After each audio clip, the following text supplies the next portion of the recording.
اعوذ باللہ من الشیطان الرجیم بسم اللہ الرحمن الرحیم وَإِذْ قَالَ إِبْرَاهِيمُ لِأَبِيهِ آزَرَ أَتَتَّخِذُ أَصْنَامًا آلِهَةً إِنِّي أَرَاكَ وَقَوْمَكَ فِي ضَلَالٍ مُبِينٍ وَكَذَلِكَ نُرِي إِبْرَاهِيمَ مَلَكُوتَ السَّمَاوَاتِ وَالْأَرْضِ وَلِيَكُونَ مِنَ الْمُوقِنِينَ فَلَمَّا جَنَّ عَلَيْهِ اللَّيْلُ رَأَىٰ كَوْكَبًا قال هذا ربي فلما أفل قال لا أحب الآفلين فلما رأى القمر بازغا قال هذا ربي فلما أفل قال لئن لم يهدني ربي لأكونن من القوم الضالين فلما رأى الشمس بازغا قال هذا ربي هذا أكبر فلما أفلت قال يا قوم إني بريء مما تشركون إني وجهت وجهي للذي فطر السماوات والأرض حنيفا وما أنا من المشركين وحاجه قومه قال تحاجوني في الله وقد هدان ولا أخاف ما تشركون به إلا أن يشاء ربي شيئا وسع ربي كل شيء علما أفلا تتذكرون وكيف أخاف ما أشركتم ولا تخافون أنكم أشركتم بالله ما لم ينزل به عليكم سلطانا فأي الفريقين أحق بالأمن إن كنتم تعلمون الذين آمنوا ولم يلبسوا إيمانهم بظلم أولئك لهم الأمن وهم مهتدون وتلك حجتنا آتيناها إبراهيم على قومه نرفع درجات من نشاء إن ربك حكيم عليم ووهبنا له إسحاق ويعقوب كلا هدينا ونوحا هدينا من قبل ومن ذريته داود وسليمان وأيوب ويوسف وموسى وهارون وكذلك نجزي المحسنين وزكريا ويحيى وعيسى وإلياس كل من الصالحين وإسماعيل واليسع ويونس ولوطا وكلا فضلنا على العالمين ومن آبائهم وذرياتهم وإخوانهم واجتبيناهم وهديناهم إلى صراط مستقيم ذلك هدى الله يهدي به من يشاء من عباده ولو أشركوا لحبط عنهم ما كانوا يعملون أولئك الذين آتيناهم الكتاب والحكم والنبوة فإن يكفر بها هؤلاء فقد وكلنا بها قوما ليسوا بها بكافرين أولئك الذين هدى الله فبهداهم اقتده قل لا أسألكم عليه أجرا إن هو إلا ذكرى للعالمين۔ آج کا مجموعہ تھوڑا لمبا ہے لیکن فی الواقع لمبا نہیں ہے، اس لیے کہ تقریباً نصف حصہ ایسا ہے جن میں نام گنائے گئے ہیں، تو اس حصے میں زیادہ وقت نہیں لگے گا۔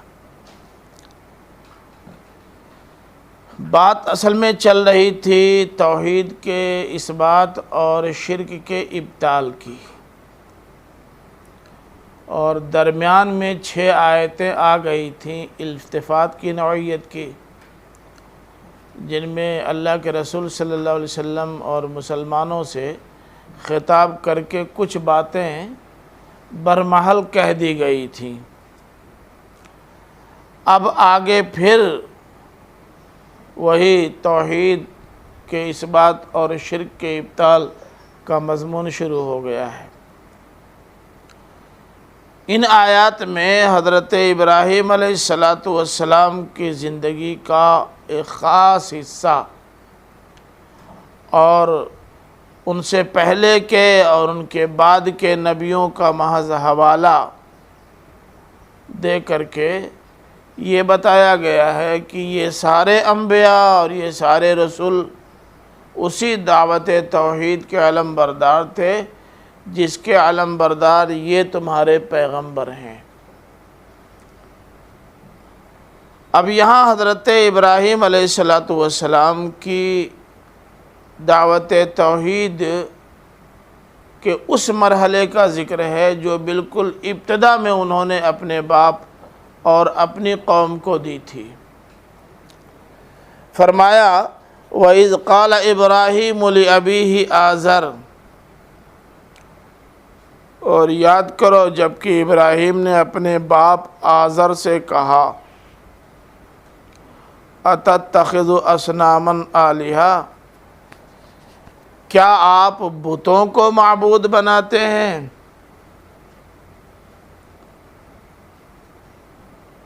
انی اراک وقومک فی ضلال مبین، میرا خیال تو یہ ہے کہ آپ بھی اور آپ کی قوم کے لوگ بھی کھلی ہوئی گمراہی میں ہیں۔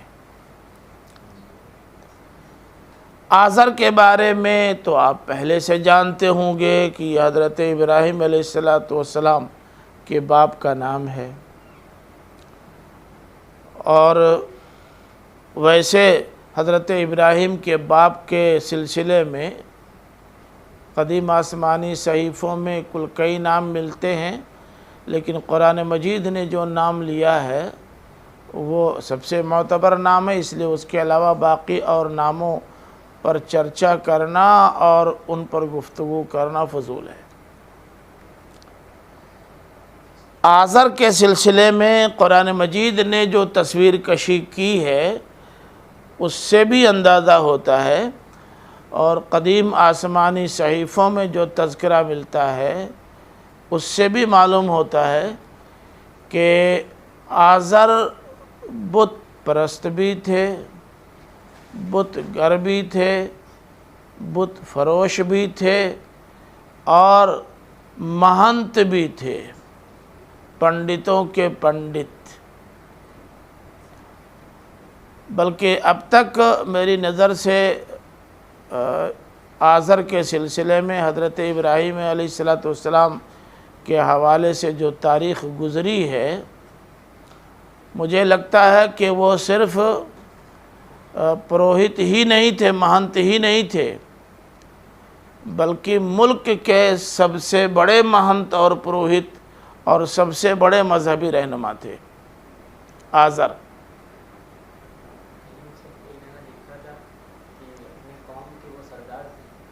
ہاں صحیح ہے، مجھے بھی لگتا یہی ہے، مذہبی سردار تھے وہ، سیاسی سردار نہیں تھے، صحیح کہہ رہے ہیں۔ تو اب آپ سوچیں کہ حضرت ابراہیم علیہ السلام جس گھر میں پیدا ہوئے وہ گھر اپنے وقت کا سب سے بڑا مذہبی گھر تھا، اور ان کے باپ کے اس دنیا سے جانے کے بعد ان کی مذہبی کرسی انہی کو ملنے والی تھی،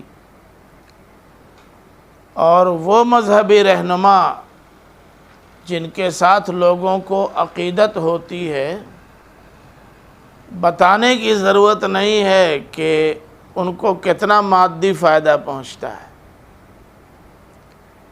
ابو لہب تو صرف خانہ کعبہ کے رفادہ کا انچارج تھا، اور اس کی بیوی سونے کے زیورات میں لدی رہتی تھی۔ آج بھی آپ لوگ سنتے ہوں گے مختلف عبادت گاہوں سے جب ان کے پروہتوں کے جرائم میں ان کو گرفتار کرنے کے لیے دبش دی گئی، چھاپا مارا گیا، تو کئی کنٹل سونے برآمد ہوئے ہیں، سونے۔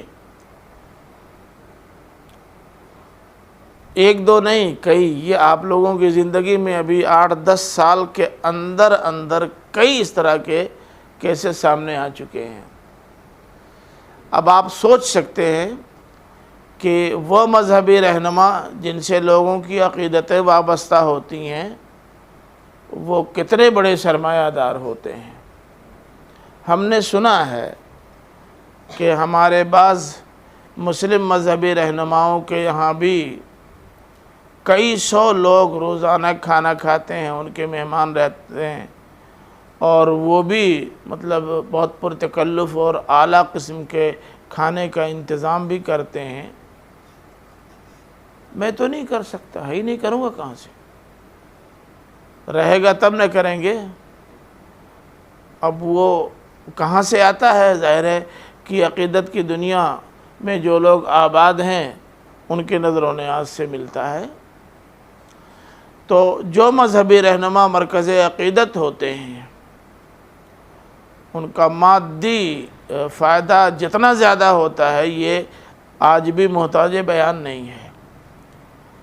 اگر ابراہیم یہ ایک نیا دین لے کر نہ آتے اور باپ کے پرانے دین پہ قائم رہتے تو کم سے کم دنیوی نقطۂ نظر سے تو نہ صرف یہ کہ کسی پریشانی میں نہیں پڑتے، بلکہ کہا جا سکتا ہے کہ دنیا کی جنت ان کو میسر ہوتی۔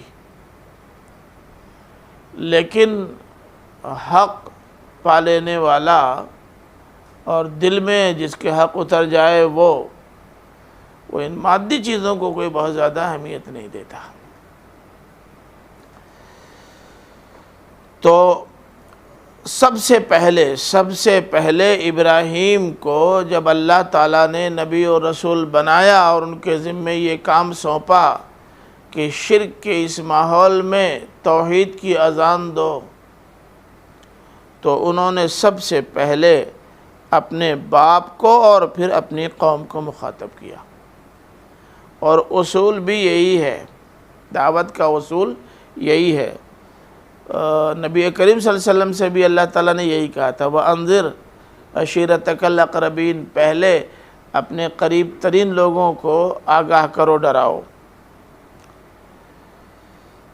تو حضرت ابراہیم علیہ السلام نے بھی اللہ تعالیٰ کے حکم سے اپنے باپ کو دعوت دی۔ کیا کہا؟ أَتَتَّخِذُ أَصْنَامًا آلِهَةً، کیا آپ بتوں کو معبود بنا رہے ہیں؟ یہاں تو بہت مختصر سی بات ہے، لیکن قرآن مجید کے دوسرے مقامات پر تفصیل بھی ملتی ہے۔ مثلا سورہ صافات کھولیے، سورہ صافات آیت نمبر 95، نہیں بلکہ پہلے سورہ مریم کھول لیجئے، سورہ مریم آیت نمبر 42 کھولیے۔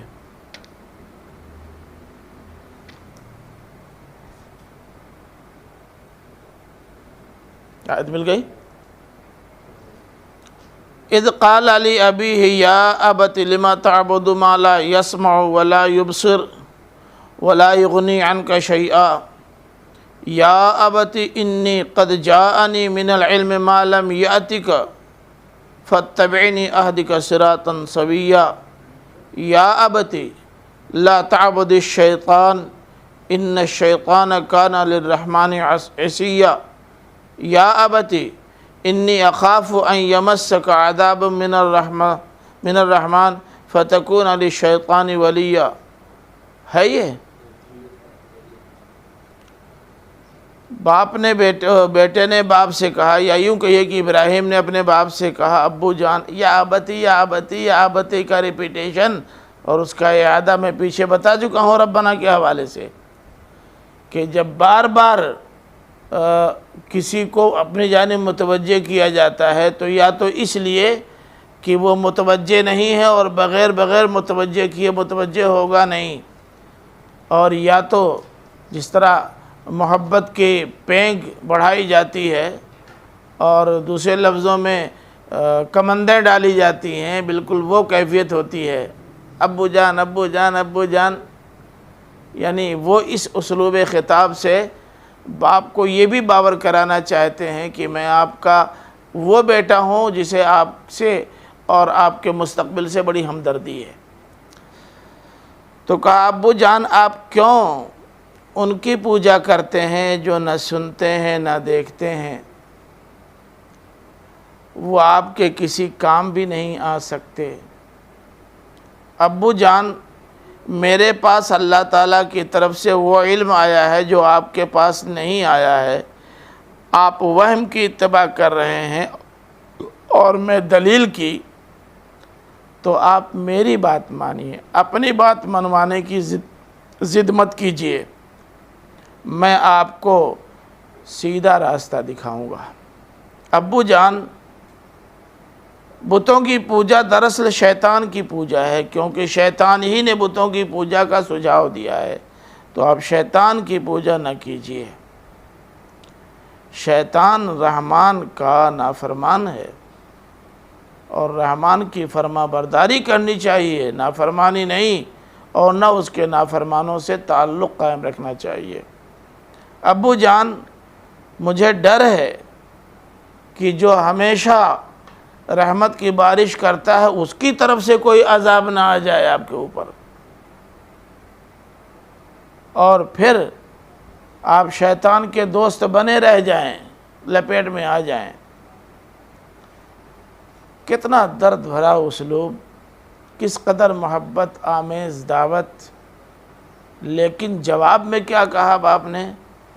قال اراغب انت عن آلہتی یا ابراہیم، اے ابراہیم کیا میرے معبودوں سے تم برگشتہ ہو رہے ہو؟ تمہارا میرے معبودوں سے کوئی تعلق اب نہیں رہے گا؟ سنو، لئن لم تنتہی لارجمنک وہجرنی ملیہ، اگر تم نے میری بات نہیں مانی اور تم میرے معبودوں کی حجب سے باز نہیں آئے تو میں تم کو پتھروں سے مار مار کے ختم کر دوں گا۔ یاد رہے کہ ہمیشہ سے رجم انتہائی سنگین اور کڑی اور سخت سزا کے لیے ہوتا تھا،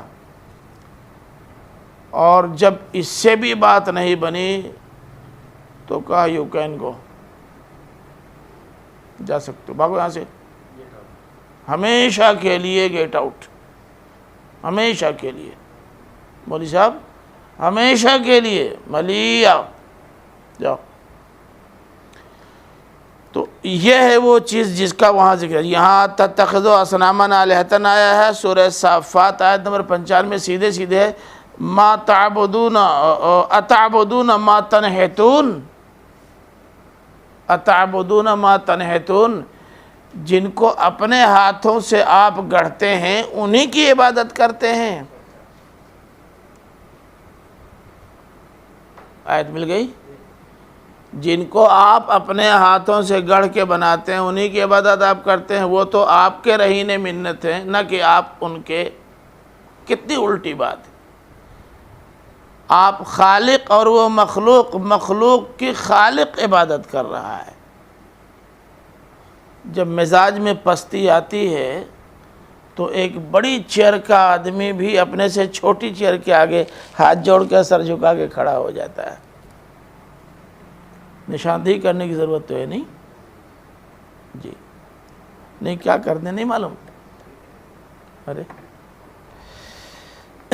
تو یہ ہوتا ہے۔ پھر اس کے بعد حضرت ابراہیم نے ان سے کہا کہ میں تو آپ کو اور آپ کی قوم کو کے لوگوں کو کھلی ہوئی گمراہی میں دیکھ رہا ہوں، اب اس سے زیادہ کھلی ہوئی گمراہی کیا ہو سکتی ہے کہ آپ اپنے ہی ہاتھوں سے جنہیں گڑھ کے بناتے ہیں انہی کے آگے ڈنڈوت کرتے ہیں۔ آپ نے ایک پتھر لیا، اس کے 2 ٹکڑے کر دیے، ایک ٹکڑے کا آپ نے دیوتا بنا دیا، دوسرے ٹکڑے کو ناپدان میں لگا دیا۔ کیا ناپدان میں لگے ہوئے پتھر کی کوئی عظمت آپ کے دل میں ہے؟ آپ چاہتے تو جو ناپدان میں لگایا ہے اس کا دیوتا بنا دیتے، اسے ناپدان میں لگا دیتے، کر سکتے تھے نا۔ تو کمال تو آپ کا ہوا کہ آپ نے پتھر کو صنم بنا دیا، اس کا کون سا کمال ہے؟ پھر آپ اور آپ کی پوری قوم اسی میں ڈوبی ہوئی ہے۔ کذالک نری ابراہیم ملکوت السماوات والارض ولیکون من الموقنین، اسی طرح ہم ابراہیم کو آسمانوں اور زمین کی ملکوت کا مشاہدہ کراتے رہے۔ یہ نوری ابراہیم دراصل ہے کنہ نوری، یہاں فعل معاون فعل ناقص محذوف ہے، یعنی جس طرح ہم نے حضرت ابراہیم کو یہ سجھاؤ دیا کہ وہ اپنے والد کی بت پرستی، بت گری اور بت فروشی پر ان کو سمجھائیں، دلائل کے ساتھ، منطق کے ساتھ سمجھائیں۔ پہلے ہم نے ان کی سمجھ میں یہ بات ڈالی تب نہ وہ سمجھانے کے لیے آئے، ایسے ہی ہم آسمانوں اور زمین کی ملکوت کا مشاہدہ برابر ابراہیم کو کراتے رہے ہیں۔ اب یہ ملکوت ملک سے ہے، آپ جانتے ہیں کیوں؟ میم لم کا مدہ ہے نا، کیا معنی ملکوت کا نکالا ہے؟ الملکوت الملک العظیم العز والسلطان السماوی وهو محل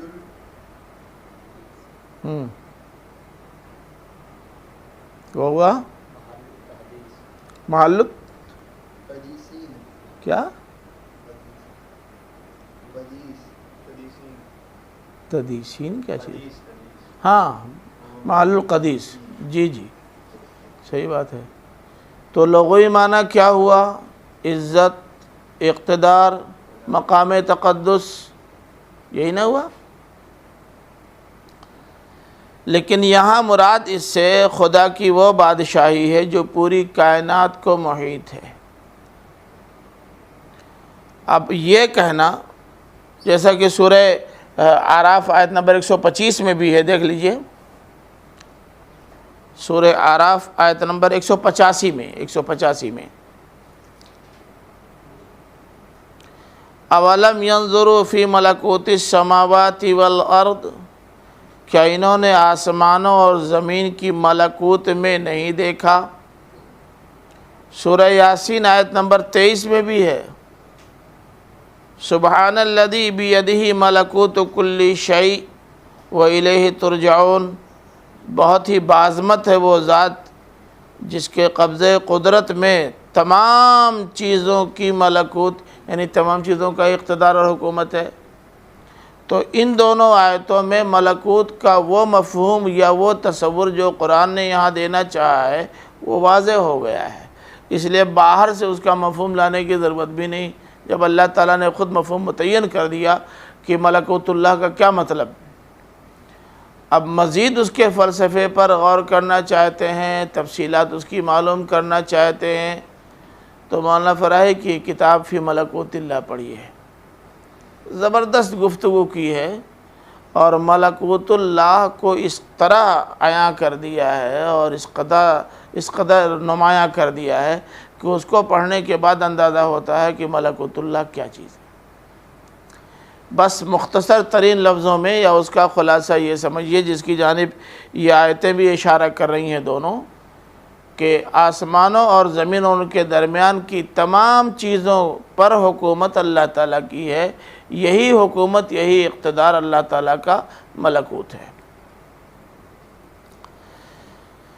تو اللہ تعالیٰ نے فرمایا کہ ہم ابراہیم کو آسمانوں اور زمین کی ملکوت، یعنی آسمانوں اور زمین میں اپنی حکومت اور اپنے اقتدار کا مشاہدہ برابر کراتے رہے ہیں شروع سے۔ مولوی صاحب، نبی رسول ہونے کے بعد کہ اس سے پہلے؟ ایک بات یہ ذہن میں رکھ لیجئے کہ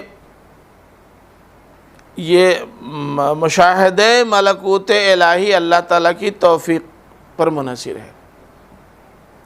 دیکھتے تو سب ہیں، لیکن سب کو ان سے نصیحت حاصل کرنے کی توفیق نہیں ملتی۔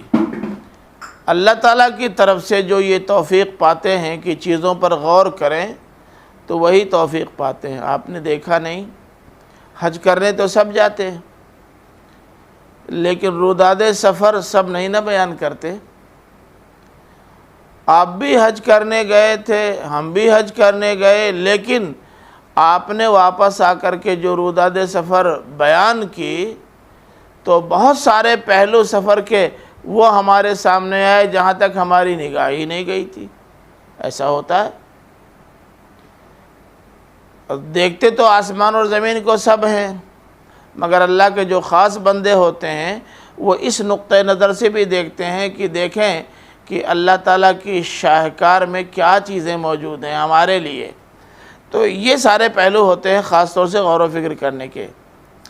اب دیکھیے غور و فکر تو سائنسداں بھی کرتے ہیں کہ نہیں، بلکہ ہم سے زیادہ کرتے ہیں۔ ہم کہاں کرتے ہیں؟ مسلمانوں نے خاص طور سے آپ کرتے ہیں؟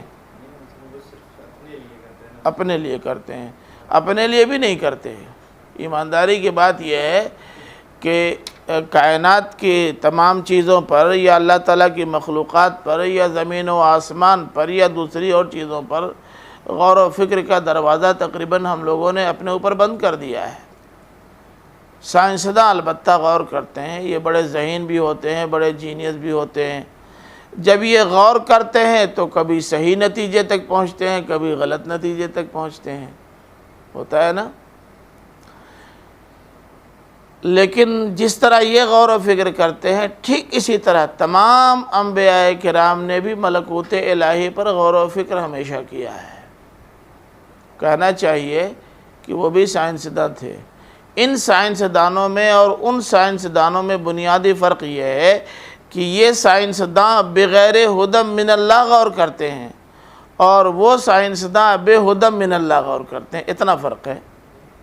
دوسرے لفظوں میں آپ چاہیں تو یہ کہہ سکتے ہیں کہ یہ محض عقل کے گھوڑے دوڑاتے ہیں اور وہ عقل اور نقل دونوں کو ساتھ لے کر چلتے ہیں۔ اب میں ایک مثال آپ کو دوں۔ اندھیری رات ہے، گھپ اندھیری رات، ایک آدمی اندھیرے میں کچھ دیکھ نہیں پا رہا ہے، مگر وہ نابینا نہیں ہے، بینا ہے۔ ایک دوسرا آدمی ہے جو اسی گھپ اندھیری رات میں چل رہا ہے اور وہ نابینا بھی ہے۔ اب آپ مجھے بتائیے کہ اگر دونوں کو ٹارچ دکھا دی جائے تو دونوں کو فائدہ مل جائے گا؟ جس کے پاس آنکھ ہے وہ اس روشنی سے اپنی اس روشنی کا فائدہ اٹھاتے ہوئے آگے نکل جائے گا، اور جس کے پاس بینائی ہی نہیں، اگر ٹارچ اسے دکھا بھی دی جائے تو جب بینائی نہیں تو وہ ٹارچ اس کے کس کام کی؟ انسان کے اندر اللہ تعالیٰ نے خود ایک صلاحیت رکھی ہے چیزوں کو دیکھنے، سوچنے، سمجھنے اور غور کرنے کی۔ اس کے ساتھ اگر وہ روشنی مل جائے جو اندھیرے میں بھی اجالا دے دے تو پھر اس کا دیکھنا آسان ہو جاتا ہے۔ ہمارے یہ سائنسداں ہیں، ان کو وہ نور ملا ہوا ہے جو فطری ہے، لیکن بیچارے ٹارچ سے محروم ہیں، اندھیرے میں اپنے اس نور کا فائدہ اٹھا کے چلتے ہیں، کبھی منزل پہ بھی پہنچ جاتے ہیں، کبھی گھوم کر کسی گڈھے میں بھی گر جاتے ہیں۔ تو یہ عقل ہے جس کا استعمال سائنسداں کر رہے ہیں، اور یہ ٹارچ جو ہے وہ نقل ہے۔ جب یہ نقل اور عقل دونوں چیزیں مل جاتی ہیں تب نور علی نور کی کیفیت پیدا ہوتی ہے، اس کے بغیر نہیں ہوتی۔ تو غور و فکر انبیاء نے بھی کیا، غور و فکر ان سائنسدانوں نے بھی کیا، لیکن ان سائنسدانوں کے پاس کوئی نقل نہیں تھی، اس لیے ان کی عقل نے دھوکہ بھی کھایا۔ لیکن انبیاء کے پاس نقل بھی تھی اور عقل بھی تھی، دونوں کا استعمال ایک ساتھ کیا تو وہ ہمیشہ منزل پر پہنچے۔ بات سمجھ رہے نا؟ اتنا فرق ہے۔ جو لوگ عقل اور نقل دونوں سے کام لیتے ہیں وہ گل سے کیا کہتے ہیں؟ گل جانتے ہیں؟ پھول، وہ گل سے کیا کہتے ہیں؟ اے گل بتو خرسندم تو بوئے کسے داری، اے پھول تیری خوشبو سے بلا شبہ میں فائدہ اٹھا رہا ہوں، لیکن مجھے معلوم ہے کہ یہ خوشبو تجھے کسی اور نے دی ہے۔ اور جو دونوں کا استعمال نہیں کرتے، صرف عقل کا استعمال کرتے ہیں، وہ اس کی بو تک تو پہنچ جاتے ہیں، لیکن خوشبو فراہم کرنے والے تک نہیں پہنچ پاتے۔ بات سمجھتے ہیں؟ ابراہیم ظاہر ہے کہ اللہ کے انبیاء اور رسول میں سے تھے، تو اس لیے وہ نتیجے پر پہنچے کیونکہ عقل اور نقل دونوں کو انہیں استعمال کیا ہے۔ ہمارے ہاں حیرت ناک بات یہ ہے کہ ہمارے ہاں پتہ نہیں کس بنیاد پر ہمارے علماء کی ایک بڑی تعداد یہ کہتی ہے کہ دین میں عقل کی کوئی ضرورت نہیں، بلکہ گنجائش نہیں ہے، دین نقل پر مبنی ہے۔ انتہائی غلط بات ہے۔ دین عقل پر بھی مبنی ہے اور دین نقل پر بھی مبنی ہے۔ عقل اور نقل دونوں مل کر کے دین کا کام آگے بڑھاتے ہیں۔ جن لوگوں نے عقل پر پابندی لگا لی ہے، نقل کے نام سے جو کچھ ان کے پاس آیا کل اختیار کر لیا، جن لوگوں نے نقل پہ پابندی لگا دی وہ عقل کے گھوڑے دوڑاتے رہے، پتہ نہیں کہاں سے کہاں نکل گئے۔ آپ سوچیں کہ اگر دین میں عقل کی ضرورت نہ ہوتی تو نبی کریم صلی اللہ علیہ وسلم جس زمانے میں یا کوئی بھی پیغمبر جس زمانے میں اللہ کا پیغام لے کر کے آیا، اگر نقل ہی بنیاد ہوتی تو ان کے پاس ایک نقل تو تھی، عقل کا استعمال نہ کرتے نہ صحیح نتیجے تک پہنچتے۔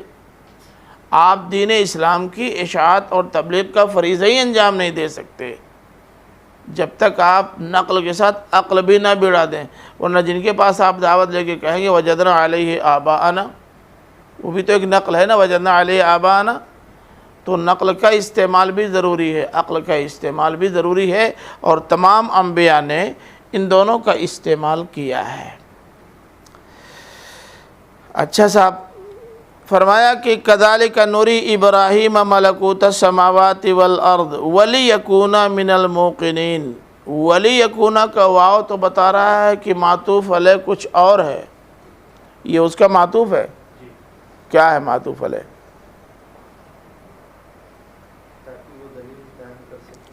کیا ہے ذرا بتائیے نا۔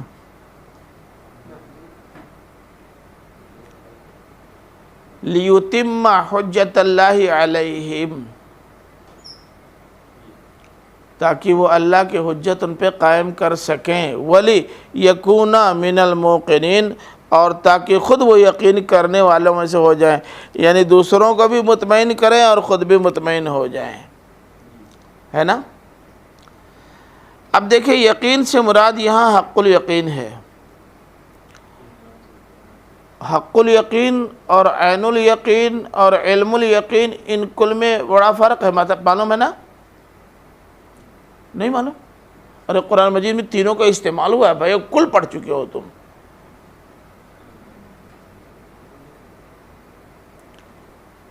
آپ بتائیں سورہ واقعہ پڑھا ہے کہ نہیں؟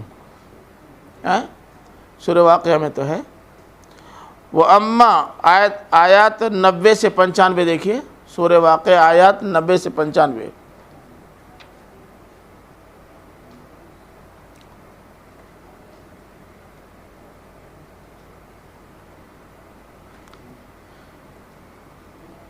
آیات مل گئی؟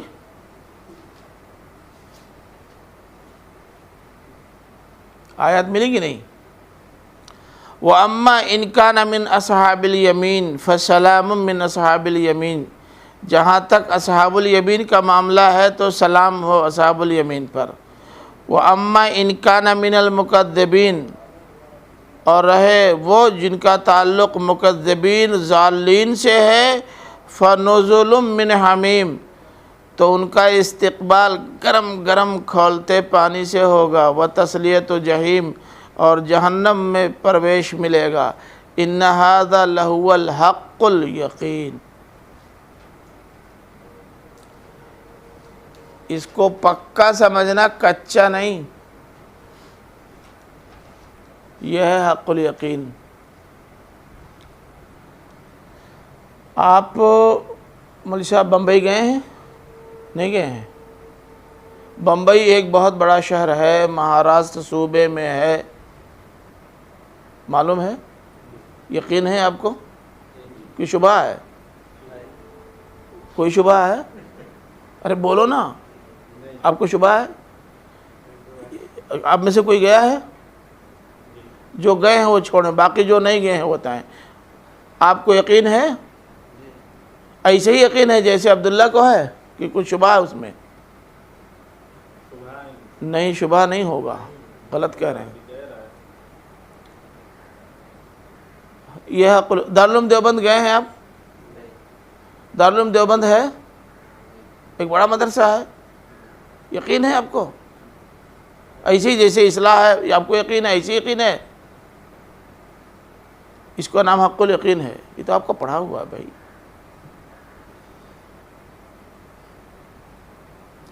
تو جو لوگ گڑبڑ ہوں گے وہ ان کو بطور اولین سامان ضیافت کے ملے گا گرم گرم کھولتا پانی اور جہنم میں جانا پڑے گا۔ اس کو حق الیقین سمجھو، یہ بالکل پکا ہے، ایسے ہی پکا ہے جیسے دارالعلوم دیوبند کے مدرسہ ہے، آپ کو یقین ہے، ایسے یقین رکھو۔ مکہ گئے ہیں مگر یقین ہے کہ مکہ شہر ہے، خانہ کعبہ وہ اللہ کا گھر ہے، یہ حق الیقین ہے۔ عین الیقین، میں اپنی آنکھ سے دیکھ کے آ رہا ہوں کہ فلاں کا ایکسیڈنٹ ہو گیا ہے،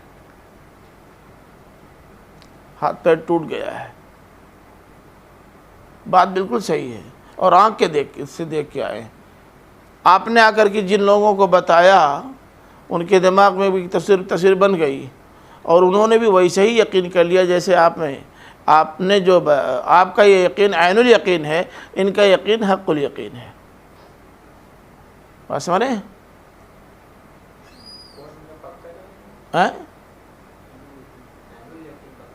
دونوں پکا ہے، ایک آنکھ سے دیکھا ہوا ہے اور ایک آنکھ سے نہیں، خالی یقین کی اور دل کی آنکھ سے، ایمان کی آنکھ سے دیکھا ہوا، بس اتنا فرق ہے۔ دونوں پکا ہے، دونوں میں سے کوئی کچا نہیں۔ اللہ تعالیٰ نے کہا یہ حق یقین ہے، بالکل عین الیقین کی طرح سمجھنا، لیکن چونکہ آنکھ سے نہیں دیکھا اس لیے حق الیقین کے طور پر لینا پڑے گا۔ آنکھ سے دیکھ لیتے تو عین الیقین ہو جاتا۔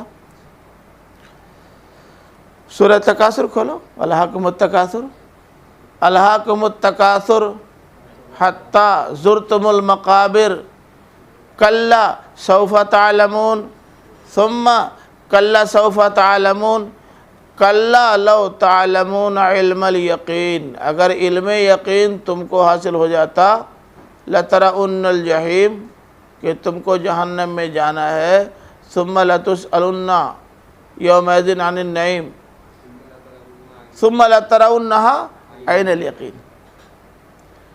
اگر تم کو یقین کا علم حاصل ہو جائے تو حق الیقین یہیں حاصل ہو جائے گا، اور عین الیقین بھی ملے گا جب وہاں جاؤ گے تب۔ بات سمجھ رہے ہیں؟ تو سورہ تکاثر میں تو دونوں اکٹھے آ گیا، علم الیقین اور عین الیقین دونوں اکٹھے آ گیا۔ تو علم الیقین، حق الیقین اور انبیاء کو حق الیقین اور علم الیقین دونوں حاصل ہوتا ہے۔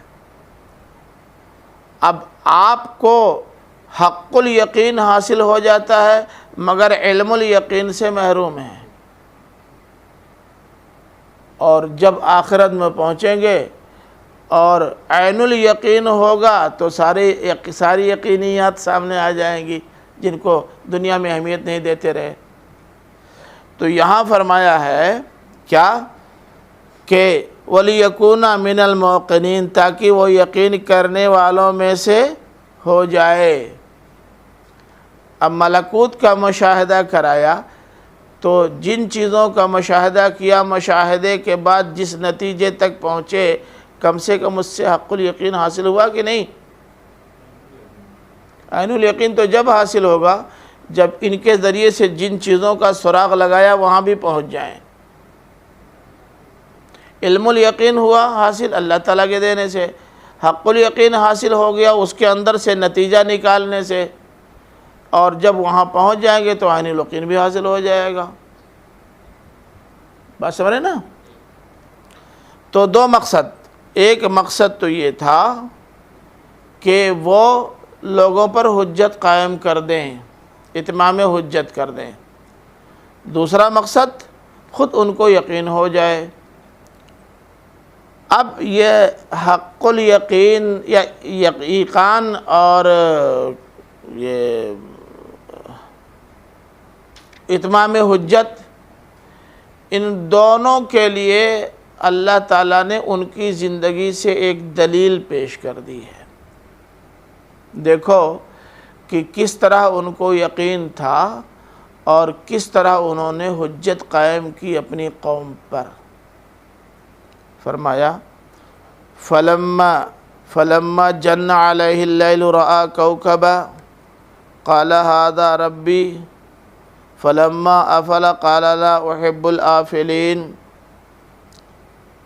جب رات نے ان کو ڈھانک لیا، کن کو؟ علیہ میں ہی کا مرجع ابراہیم کو، یعنی جب رات تاریک ہو گئی۔ یہ ذہن میں رہے کہ یہ اوپر کہ ارادہ ملکوت کا نتیجہ بیان ہو رہا ہے، جو نتیجہ نکلا وہ انہوں نے یہاں بیان کر دیا۔ جب رات ان پر تاریک ہو گئی تو رات میں انہوں نے کیا دیکھا؟ کوکبہ، ایک تارہ دیکھا۔ روز دیکھتے تھے، کوئی نئی بات تو نہیں، اسی دن خالی تارہ نظر آیا کیا؟ مگر اس دن دیکھنے کے لیے دیکھا۔ کبھی کبھی ایسا ہوتا ہے، بہت ساری جگہوں پر ہم بھی آتے جاتے رہتے ہیں، مگر بعض سفر میں نے بھی کیا دیکھنے کے لیے، اور واپس آنے کے بعد میں نے روداد سفر بھی لکھی۔ تو یہ ہوتا ہے دیکھنے کے لیے دیکھا ستارے کو، اور دیکھا تو کہا ھذا ربی، یہ میرا رب ہے۔ یہ اکیلے میں کہا کیا؟ جا رہے تھے، دیکھا کہ دار الندوہ میں بہت سارے لوگ بیٹھے ہوئے ہیں، سب عقل کے جو دعوے دار تھے وہ سب اکٹھا ہیں۔ وہ ہوتی ہے نا چنڈال چوکڑی، نہیں معلوم؟ بیٹھکوں میں لوگ بیٹھتے ہیں نا، اگر نیتا جی کی بیٹھک ہے تو کل نیتا بیٹھے ہوئے ہوں گے، شاعر کی بیٹھک ہے تو شعراء بیٹھے ہوئے ہوں گے، اور جو لوگ عقل کے گھوڑے زیادہ دوڑاتے ہیں ان کی بیٹھک ہوگی تو وہاں عقل کے گھوڑے دوڑانے والے بیٹھے ہوں گے۔ ایسے ہی جو لوگ حضرت ابراہیم کی دعوت پر انگلیاں اٹھاتے تھے وہ سب لوگ بیٹھے ہوئے تھے۔ اسی بیچ میں حضرت ابراہیم پہنچے، رہا کوکبن، ایک روشن تارے پر نگاہ گاڑی، اور زور سے سناتے ہوئے ان کو کہا ھذا ربی، یہ میرا رب ہے، کہا اور چلے گئے۔ اب سارے لوگوں نے سنا، ارے اب تبصرے شروع ہو گئے الگ الگ۔ کچھ لوگوں نے کہا ناٹک کر رہا ہے، کچھ لوگوں نے یہ کہا کہ نہیں، آدمی تو ٹھیک ہے، صالح ہے، سمجھدار ہے، ترنگ میں آ کر کے معبودوں کی حج وہ کرتا رہا ہے، لیکن سوچے گا، غور کرے گا تو اس کی سمجھ میں بات آ جائے گی۔ اب دیکھیے تھوڑا سا وقت گزرا، بالآخر دھیرے دھیرے بات سمجھ میں آنے لگی ہے، چلو اسی حد تک صحیح، مان تو لیا۔ اب یہ معمولی واقعہ نہیں، جو توحید کی دعوت دیتا رہا ہو اس نے کسی مرحلے میں ستارے کو کہہ دیا ھذا ربی، جنگل کی آگ کی طرح راتوں رات یہ بات گشت کر گئی ہوگی، دور دور تک چلی گئی ہوگی، اور حضرت ابراہیم چاہتے بھی یہی تھے۔ فلما افلا قال لا احب الآفلین۔ دن میں گئے، چوپال میں وہی لوگ بیٹھے ہوئے تھے، پھر تاکنے لگے ستارہ کہاں گیا بھائی، کدھر چلا گیا، تو نظر نہیں آ رہا ہے، لگتا ہے ڈوب گیا۔ میں ڈوبنے والوں کو معبود نہیں بناتا، تو اس کا مطلب بے اختیار ہیں، با اختیار نہیں، بے اختیار معبود کیسے ہو سکتا ہے؟ لو رات میں جتنا تبصرہ ہوا، راتوں رات جتنی دور تک خبر اڑائی گئی اور ابراہیم چرچے میں آئے، بس محض ایک جملے میں سب دھراشائی۔ پھر وقت گزرا، فلما رأى القمر بازغا قال هذا ربی، پھر کسی روز 14ویں رات رہی ہوگی، چاند پورے شباب پہ رہا ہوگا، جب چاند کو طلوع دیکھا قال هذا ربی، کہا او یہ میرا رب ہے، یہ میرا رب ہے، کیونکہ وہ تو چھوٹا سا تھا، یہ اس سے بڑا ہے تو رب یہ ہو سکتا ہے۔ پھر گفتگو شروع ہو گئی آپس میں کہ تھوڑا سا بھٹک رہا ہے، بہک رہا ہے، کبھی ہاں کبھی نہیں کر رہا ہے، دھیرے دھیرے لائن پہ آ جائے گا۔ لیکن پھر جب اندھیری رات آئی اور پھر 9 بجے رات میں جا کے کھڑے ہو گئے، کہاں چلا گیا، کہاں چلا گیا، دکھائی تو نہیں پڑ رہا ہے، لگتا ہے ڈوب گیا۔ پھر انہوں نے وہی کہا قال لئن لم يهدني ربي لأكونن من القوم الضالين، اگر میرے رب نے میری رہنمائی نہ کی ہوتی، یہ نہ بتایا ہوتا کہ یہ سب دیوتا جن کو بنایا جا رہا ہے یہ خدا نہیں ہے، تو میں بھی گمراہ لوگوں میں سے ہو جاتا ہے۔ تو اچھا ہوا کہ میرے رب نے پہلے ہی سجھاؤ دے دیا تھا کہ یہ سب کسی کے احکام کے پابند ہیں، خود مختار نہیں ہیں۔ اب سمجھ میں آیا۔ پھر کسی روز وہی صبح کا ٹائم جب لوگ بیٹھ کر کے اکٹھا کچوڑی پکوڑی چائے پان کرتے ہیں، ٹائم رہا ہوگا، پھر پہنچے، اور وہ ٹائم ایسا ہوتا ہے کہ سورج پہ نگاہ گاڑی جا سکتی، اس وقت تو نہیں آپ گاڑ سکتے، لیکن صبح کے ٹائم آپ دیکھ سکتے ہیں۔ سورج کو دیکھا طلوع تو کہا ہذا ربی ہذا اکبر، یہ میرا رب ہے، یہ سب سے بڑا ہے۔ پھر لوگوں نے وہی جو طرح طرح کی باتیں کرتے رہتے تھے نا، ان لوگوں نے پھر کہا کہ آ رہا ہے لائن پہ، آخر آ ہی جائے گا، کبھی کچھ کہتا ہے کبھی کچھ کہتا ہے، لیکن یہ کبھی کچھ کہنا دلیل اس بات کی کہ آج نہیں تو کل ٹھیک ہو جائے گا۔ اب کل تک جو لوگ جس کو بالکل دیوانہ اور پاگل کہہ رہے تھے، آج اس کو سرٹیفکیٹ بھی بانٹنے لگے عاقل و بالغ ہونے کی۔ کام تو ہو گیا حضرت ابراہیم کا اتنے میں۔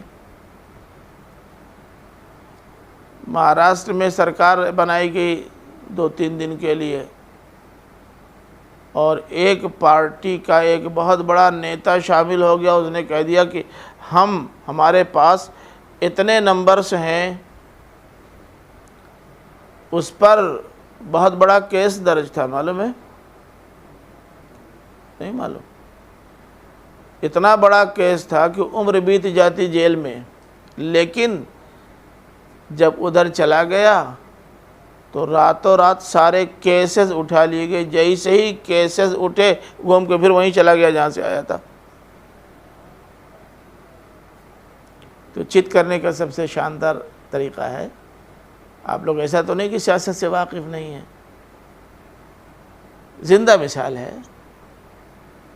یہ چت کرنے کے لیے بھی کبھی کبھی ہوتا ہے، سب چت۔ فلما افلت قال یا قوم انی بریء مما تشرکون، پھر جب سورج ڈوب گیا، کئی دن تک اس پہ تبصرہ ہو چکا، ابراہیم معقول آدمی ہے، نامعقول آدمی ہے، طرح طرح کی باتیں ہو رہی، خوب چرچا جب ہو گیا تو پھر ایک روز ارے بھئی سورج کہاں ہے، دکھائی نہیں پڑ رہا ہے، لگتا ہے یہ بھی ڈوب گیا۔ ڈوبنے والا خدا نہیں ہو سکتا۔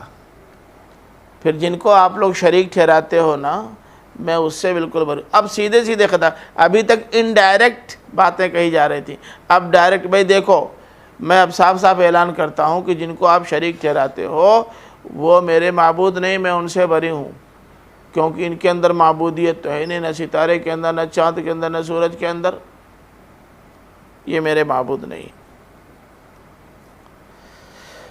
تب اپنا موقف واضح کر دیا، انی وجہت وجہی للذی فطر السماوات والارض حنیفا، میں نے تو اپنا رخ اس کی جانب یکسو ہو کر لیا جس نے آسمانوں اور زمین کو پیدا کیا، وما انا من المشرکین، اور میں مشرکوں میں سے نہیں بن سکتا۔ اس بیچ میں 10-15 دن تک کچھ امید بندھی تھی کہ ابراہیم شاید لائن پہ آ جائے، لیکن پھر وہی جملہ اس نے دہرا دیا جو شروع میں دہراتا رہا ہے۔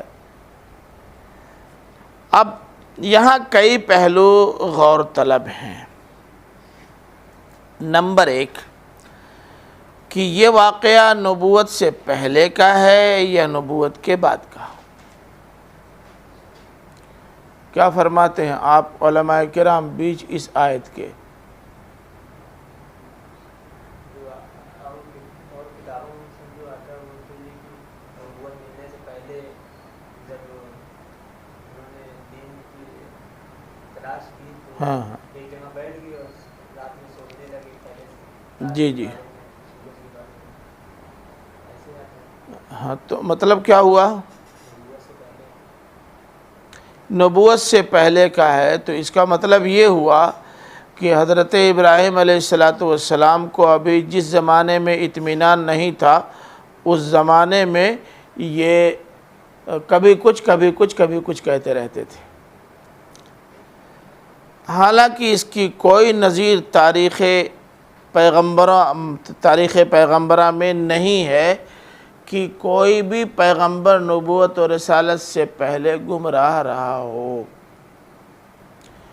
گم کردہ راہ تو رہا ہے، گم گشتہ راہ تو رہا ہے، گمراہ نہیں رہا۔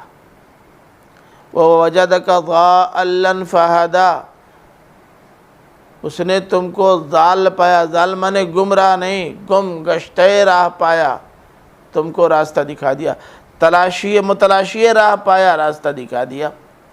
کوئی پیغمبر ایسا نہیں ہے جس کے یہاں پیغمبری سے پہلے شرک کا شائبہ بھی پایا جاتا رہا، کوئی پیغمبر نہیں۔ اس لیے یہ انتہائی غلط بات ہے، باوجود ہے کہ بہت زیادہ مشہور ہے، لیکن یہ اتنے ہی زیادہ غلط اور بے بنیاد ہے، صحیح نہیں ہے۔ صحیح یہی ہے کہ پیغمبر ہو گئے، لوگوں کے سامنے دعوت رکھی، لوگوں نے اس کی مخالفت کی، تو لوگوں کو سمجھانے کے لیے، ان کے عقیدے کو متزلزل کرنے کے لیے استدراج کا یہ طریقہ اختیار کیا۔ چنانچہ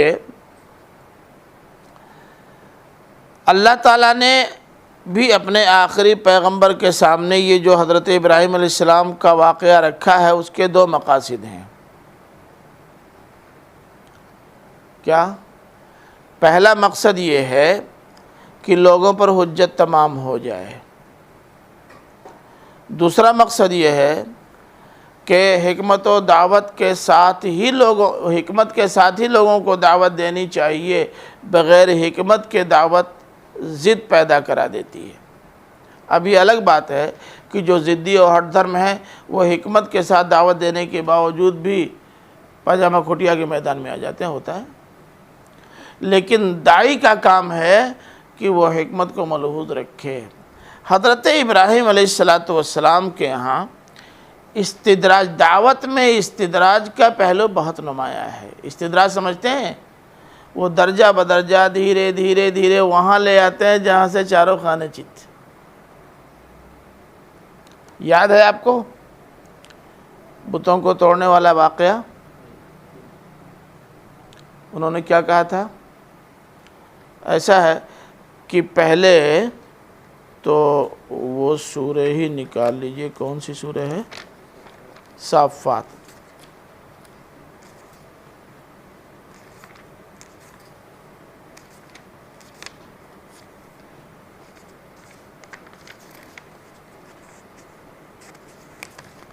آیت نمبر 21 دیکھیے،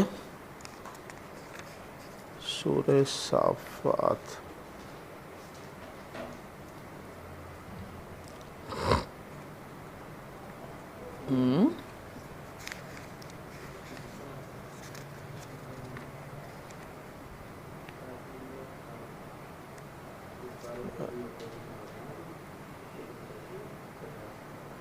نہیں، یہ دیکھیے، ایک منٹ، 84 نمبر 84 نہیں، سورۃ الانبیاء نکالیے، سورۃ الانبیاء میں زیادہ تفصیل ہے، سورہ انبیاء 323۔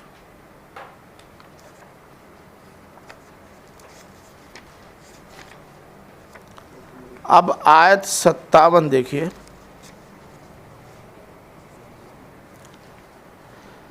آیت مل گئی؟ وَتَاللَّهِ لَأَكِيدَنَّ أَصْنَامَكُمْ بَعْدَ أَن تُوَلُّوا مُدْبِرِينَ، دیکھ رہے ہیں؟ آیت ملی کہ نہیں؟ فَجَعَلْنَاهُمْ جُذَاذًا إِلَّا كَبِيرًا لَهُمْ لَعَلَّهُمْ إِلَيْهِ يَرْجِعُونَ قَالُوا مَنْ فَعَلَ هَذَا بِآلِهَتِنَا إِنَّهُ لَمِنَ الظَّالِمِينَ قَالُوا سَمِعْنَا فَتًى يَذْكُرُهُمْ يُقَالُ لَهُ إِبْرَاهِيمُ قَالُوا فَأْتُوا بِهِ عَلَىٰ أَعْيُنِ النَّاسِ لَعَلَّهُمْ يَشْهَدُونَ قَالُوا أَأَنْتَ فَعَلْتَ هَذَا بِآلِهَتِنَا يَا إِبْرَاهِيمُ قَالَ بَلْ فَعَلَهُ كَبِيرُهُمْ هَذَا فَاسْأَلُوهُمْ إِنْ كَانُوا يَنْطِقُونَ فَرَجَعُوا إِلَىٰ أَنفُسِهِمْ فَقَالُوا إِنَّكُمْ أَنْتُمُ الظَّالِمُونَ ثُمَّ نُكِسُوا عَلَىٰ رُءُوسِهِمْ لَقَدْ عَلِمْتَ مَا هَؤُلَاءِ يَنْطِقُونَ قَالَ أَفَتَعْبُدُونَ مِن دُونِ اللَّهِ مَا لَا يَنْفَعُكُمْ شَيْئًا وَلَا يَضُرُّكُمْ أُفٍّ لَكُمَا وَلِمَا تَعْبُدُونَ مِن دُونِ اللَّهِ أَفَلَا تَعْقِلُونَ۔ دیکھ رہے ہیں؟ دھیرے دھیرے حضرت ابراہیم کہاں لے آئے؟ وہاں جہاں چت۔ انہوں نے کیا کیا؟ بت خانے میں گئے، سارے بتوں کو توڑ دیا، بڑے بت کی کلہاڑی میں کی گردن میں کلہاڑی رکھ دی، چلے گئے۔ ہنگامہ مچا رہی، یہ کس نے کر دیا، کس نے کر دیا؟ لوگوں نے کہا کہ ابراہیم کہا کرتا تھا کہ میں تمہارے بتوں کے ساتھ کچھ کروں گا۔ کیا کہتا تھا؟ تَاللَّهِ لَأَكِيدَنَّ أَصْنَامَكُمْ بَعْدَ أَن تُوَلُّوا مُدْبِرِينَ، تم لوگ یہاں سے جاؤ گے تو میں تمہارے بتوں کے ساتھ کچھ کروں گا۔ وہ کہہ رہا تھا، اسی نے کیا ہوگا، کوئی اور نہیں۔ بلایا، بلانے کے بعد کہا کہ کیوں اے ابراہیم یہ تم نے کیا ہے؟ انہوں نے کیا جواب میں کہا؟ یہ کام تو بڑے صاحب نے کیا ہوگا نا۔ فعل ارادے فعل، امکان فعل اور حقیقی فعل کل کے معنی میں آتا ہے نا۔ انہوں نے کہا یہ کام تو جناب والا نے کیا ہوگا، بڑے صاحب نے کیا ہوگا، ورنہ ان کی موجودگی میں کوئی کیسے ہمت کر سکتا ہے؟ پھر مجھ سے پوچھنے کی کیا ضرورت ہے؟ یہ جو ٹوٹے پھوٹے پڑے ہوئے ہیں یہ تو معبود ہیں، مریں گے ہیں نہیں، ہوں گے زندہ۔ آپ ان سے پوچھ لیجئے کہ کس نے کیا ہے۔ بھائی متاثرین جب موجود ہیں تو کسی اور سے بیان لینے کی کیا ضرورت؟ ڈائریکٹ انہیں سے کیوں نہیں پوچھ لیتے؟ کیا کہا؟ صاحب آپ تو جانتے ہیں کہ یہ بولتے نہیں، بس پھنس گئے۔ یہ ہے استدراج، لے کر کے وہاں پہنچ گئے جہاں بتیسی باہر آ گئی۔ اب چڑھ گئے، جب یہ بولتے نہیں، ان پر سنکٹ آ جائے اس کو موچ نہیں کر سکتے، کسی مصیبت میں پڑ جائے روک نہیں سکتے، یہ بھی نہیں بتا سکتے کہ کس نے ان کے ساتھ یہ زیادتی کی ہے، تو یہ کس مرض کی دوا ہے؟ اب آپ بتائیں یہ کب کی بات ہے؟ رسول ہونے سے پہلے کی کہ رسول ہونے کے بعد کی؟ یہ اسی طرح کی چیز نہیں ہے جو یہاں بیان ہوئی ہے۔ اس کے علاوہ دوسری مثال، سورہ بقرہ کھولیے، آیت نمبر 258۔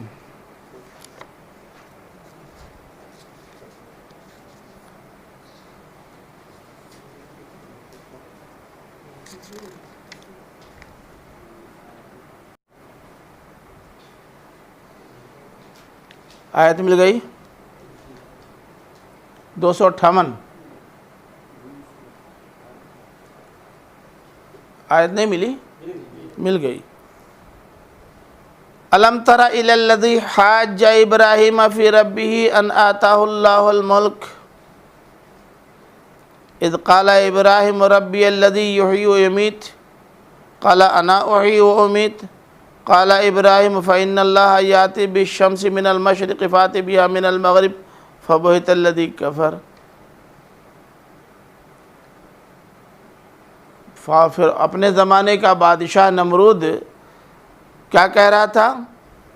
حاجہ، محاجہ کر رہا تھا، مناظرہ کر رہا تھا، مباحثہ کر رہا تھا۔ حضرت ابراہیم جس قوم میں بھیجے گئے تھے وہ قوم بڑی مناظرہ باز تھی۔ کیا کہہ رہا تھا؟ کہہ رہا تھا کہ کہ میں کل مالک کل ہوں۔ حضرت ابراہیم نے کہا اچھا تو آپ، میرا رب تو زندہ کرتا اور مارتا ہے، اگر آپ مالک کل ہیں تو آپ بھی زندہ کرنے اور مارنے کا کام کر کے دکھا دیجئے۔ جیل سے 2 مجرموں کو بلایا یا ملزموں کو بلایا، ان میں سے ایک کو قتل کر دیا، ایک کو چھوڑ دیا، کہا دیکھو۔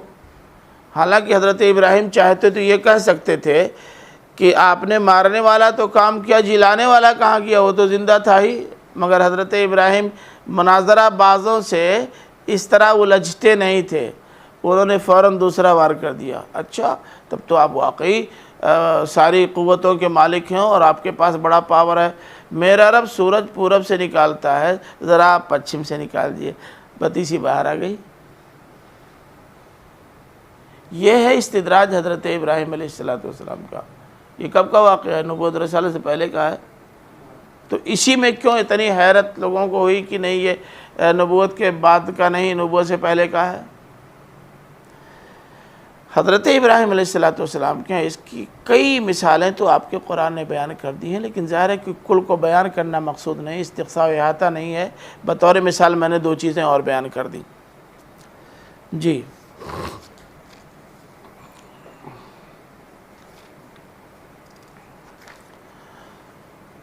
تو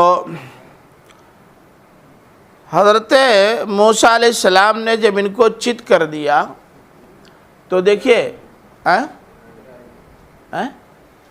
علیہ السلام، اچھا میں نے کیا کہا؟ اچھا حضرت ابراہیم علیہ السلام، حضرت ابراہیم علیہ السلام نے جب ان کو خاموش کر دیا، لاجواب کر دیا، تو اب وہ حجت پہ اتر آئے، کٹ حجتی پہ اتر آئے۔ اور آپ جانتے ہیں جیسے آج کل کے اینکر ہیں نا، یا اس میں بعض ڈیبیٹر ہیں، وہ جاتے ہیں جب ان کے پاس کوئی جواب نہیں رہ جاتا تو کٹ حجتی پہ اتر آتے ہیں، ایران توران کی ہانکنے لگتے ہیں، زور زور سے بولنے لگتے ہیں، بات ہو رہی دن کی رات پہ تقریر شروع کر دیتے ہیں، الٹا سیدھا جو جی میں آتا ہے بکتے ہیں۔ حضرت ابراہیم کی قوم نے بھی ان کے ساتھ یہی محاجہ شروع کر دیا۔ حضرت ابراہیم علیہ السلام نے ان سے الجھنے اور ہر سوال کا جواب دینے کے بجائے کیا کہا؟ اتحاجونی فی اللہ، تم لوگ مجھ سے اللہ کے بارے میں حجت کر رہے ہو، اللہ کے بارے میں جس کو تم بھی مانتے ہو۔ مشرکین بھی اللہ کو مانتے تھے، مجھ سے اس کے بارے میں حجت کر رہے ہو جس کو تم بھی مانتے ہو، اس کے بارے میں حجت کرتے جس کو کچھ مانتے کچھ نہ مانتے تو سمجھ میں آتا ہے، اور یہ بھی مانتے ہو کہ تمام ہدایات کا سر چشمہ اللہ کی ذات ہے اور اللہ ہی نے مجھے ہدایت بخشی ہے۔ تم مجھ سے کہہ رہے ہو کہ اس کے ہوتے ہوئے اس کے ساتھ ان کو بھی شریک کر دو جن کا اس کائنات کی تخلیق میں کوئی ہاتھ ہے، نہ لوگوں کو ہدایت اور رہنمائی فراہم کرنے میں کوئی کردار ہے۔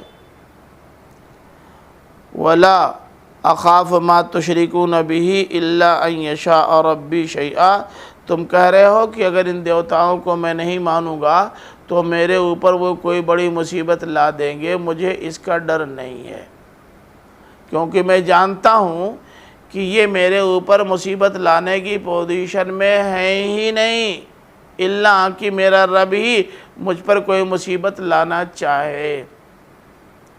اللہ انشاء اللہ یہ تفویض اللہ کا کلمہ ہے، میرا رب جو کچھ کرنا چاہے کر سکتا ہے، انہیں یہ اختیار نہیں ہے کہ مجھ کو نفع یا نقصان پہنچا دیں، تو مجھے کیسا ڈر؟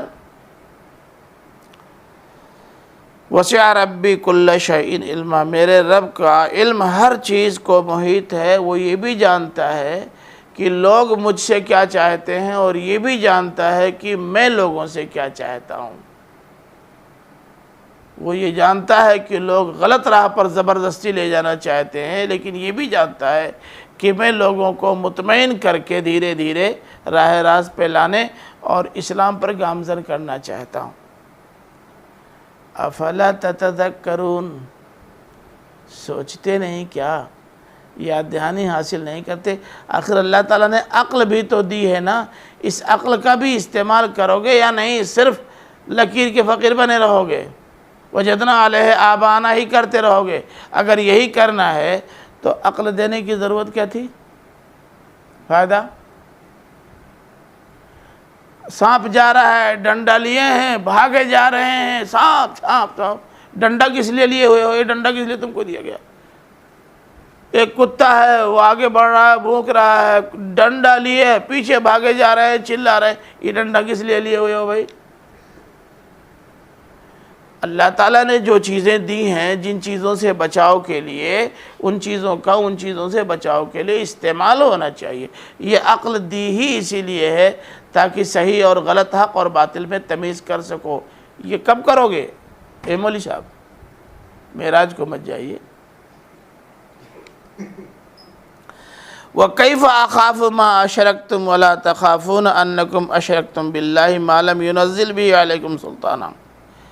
میں کیسے ڈروں ان سے جن کو تم اللہ کا شریک ٹھہراتے ہو، جبکہ واقعہ یہ ہے کہ فرش مخمل میں ٹاٹ کا پیوند نہیں لگ سکتا، طے ہے، یہ بات معلوم ہے۔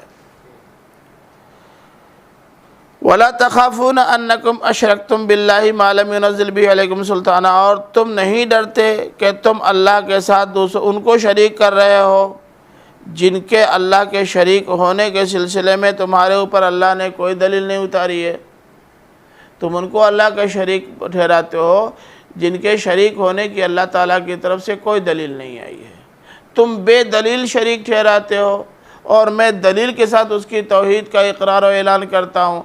دلیل والی بات نہیں مانتے، بے دلیل والی بات مانتے ہو، دلائل کے ساتھ آگے بڑھنے والے کو ڈراتے ہو، اور بے دلیل جوتنے اور ہانکنے والے نہیں ڈرتے۔ تعجب ہے۔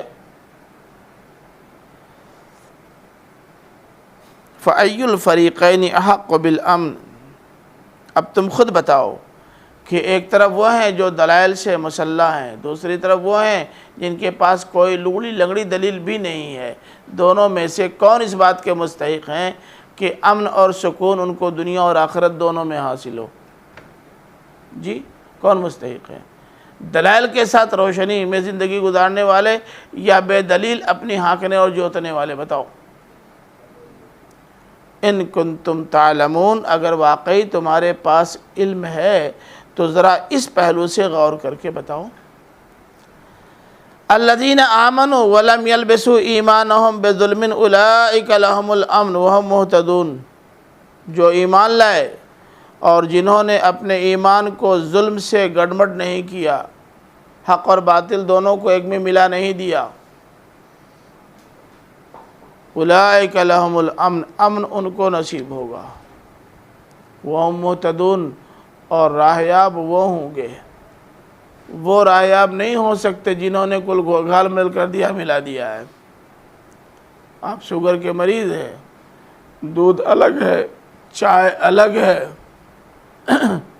پیالی الگ ہے، آپ نے کل ملا کے چینی ونی کو لگ کے میں ملا دیا، کہہ رہے ہیں کہ ذرا اسی میں سے نکال کر کے شوگر کی چائے بناؤ، کیسے بنے گی؟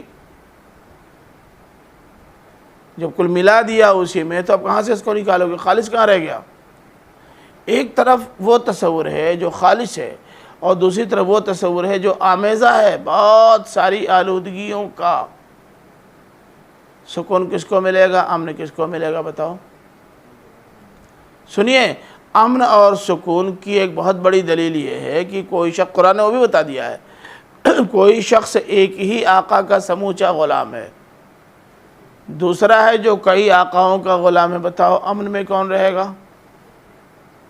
ارے بھائی وہ کہے گا جاؤ دودھ لینے چلا جائے گا، کہے گا جاؤ سبزی لے آؤ، سبزی لینے چلا جائے گا، وہ کہے گا یہیں گیٹ پہ کھڑے رہو، کھڑا رہے گا۔ اور اگر کئی آقاؤں کا غلام ہوگا تو ایک کہے گا سبزی لاؤ، ایک کہے گا سکرور جاؤ دوا لے کے آؤ، ایک کہے گا گیٹ پہ رہو۔ کیا کرے بیچارہ؟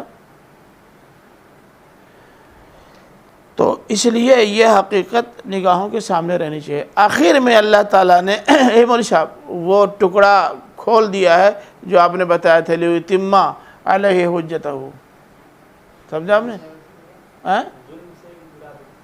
یہی شرک، ان شرک لظلم عظیم، تو ہے ہی ہے۔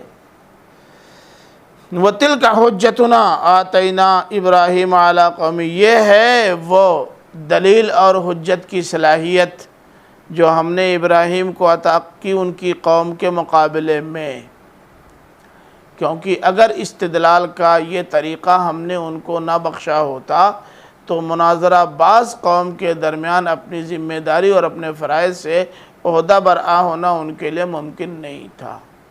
تو اللہ تعالیٰ جب کسی کام پر کسی کو مامور کرتا ہے نا تو اس کے لیے اسی کے مطابق حالات بھی سازگار کرتا ہے۔ اس لیے ہم کو کیا پریشانی؟ اللہ تعالیٰ نے جو کچھ ہم سے کرنے کے لیے کہا ہے بنداز کریں۔ ہم پہلے یہ کیوں سمجھ لیں کہ یہ کام نہیں ہو پائے گا؟ کیوں نہیں ہو پائے گا؟ جب اللہ تعالیٰ نے وہ کام سونپا ہے تو وہ اس کے لیے خود حالات بھی سازگار بنائے گا، اور جو ذمہ داری دینے کے بعد کنارے ہو جاتے ہیں ان کی دی ہوئی ذمہ داری کو نہیں لینا چاہیے۔ میں ایک چھوٹا سا واقعہ بتا دوں۔ میں مدرسۃ الاسلام میں آیا، بالکل نیا تھا، آپ لوگوں کی طرح نوجوان۔ مجھے اس وقت کے صدر مدرس مولانا عبدالمجید صاحب ندوی مرحوم نے نگرانی کی ذمہ داری، میں نے کہا میں یہ ذمہ داری نہیں لے سکتا، بہت نازک ذمہ داری ہے۔ تو انہوں نے یہی کہا تھا آپ یہ کیوں سمجھ رہے ہیں کہ جب میں آپ کو ایک ذمہ داری دوں گا تو میں آپ کی پشت پہ نہیں رہوں گا، میں آپ پر کیا آ رہا ہے اسے نہیں دیکھوں گا، یہ آپ کیوں سمجھ رہے ہیں؟ اطمینان ہو گیا؟ تو اللہ تعالیٰ جب کسی کو کوئی ذمہ داری دیتا ہے تو اس ذمہ داری سے عہدہ برا ہونے کے امکانات خود پیدا کرتا ہے۔ کیا پریشانی ہے؟ آخر حضرت ابراہیم نے اتنے بڑے چیلنج کو قبول کیا، اور گھر اور بادشاہ وقت دونوں کی طرف سے نہ صرف کی شدید مخالفت بلکہ زندگی سے ہاتھ دھو ڈالنے کے لیے بھی انہوں نے امکانات پیدا کیے، مگر اپنے کام سے بعد آئے نہیں۔ کیوں؟ اس لیے کہ ان کو یہ یقین تھا کہ جس نے بھیجا ہے، اگر میں رسول ہوں تو حجت تمام ہونے تک مجھے رہنا ہے، اور رسول کو کوئی مار نہیں سکتا، یہ یقین تھا۔ چنانچہ آگ میں کود گئے، جانتے تھے کہ نہیں جلیں گے کیونکہ رسول ہیں۔ بات سمجھے نا؟ نرفع درجات من نشاء ان ربک حکیم علیم۔ نرفع درجات من نشاء ان ربک حکیم علیم، ہم جس کے چاہتے ہیں درجات بلند کر دیتے ہیں۔ ہم نے چاہا کہ ابراہیم کا درجہ بلند ہو جائے اور نمرود کا درجہ نیچے آ جائے۔ ہم جس کا درجہ چاہتے ہیں اٹھا دیتے ہیں، جس کا درجہ چاہتے ہیں گرا دیتے ہیں، اور اللہ تعالیٰ روز یہ کرتا ہے، کسی کو کرسی بٹھاتا ہے، کسی کو وہاں سے اتارتا ہے۔ ان ربک حکیم علیم، بلا شبہ تمہارا رب حکمت والا جاننے والا ہے۔ اے نبی، اس کا ہر کام حکمت پر مبنی ہوتا ہے۔ اس لیے اگر اس وقت تمہارے اس ماحول میں بھی یہ کفار و مشرکین تمہارے اوپر تمہاری زندگی کو تنگ بنائے دے رہے ہیں تو پریشان ہونے کی ضرورت نہیں ہے۔ یہ اس کی حکمت کا تقاضا ہے کہ کچھ دن ابھی ایسے ہی چلے۔ بالآخر اس کو پتہ ہے کہ یہ بہت زیادہ دنوں تک نہیں چل سکتے، آخر کار دم توڑ دیں گے۔ اس لیے کیا ضرورت ہے پریشان ہونے کی؟ کیا بج رہا ہے تب میں بتاؤں؟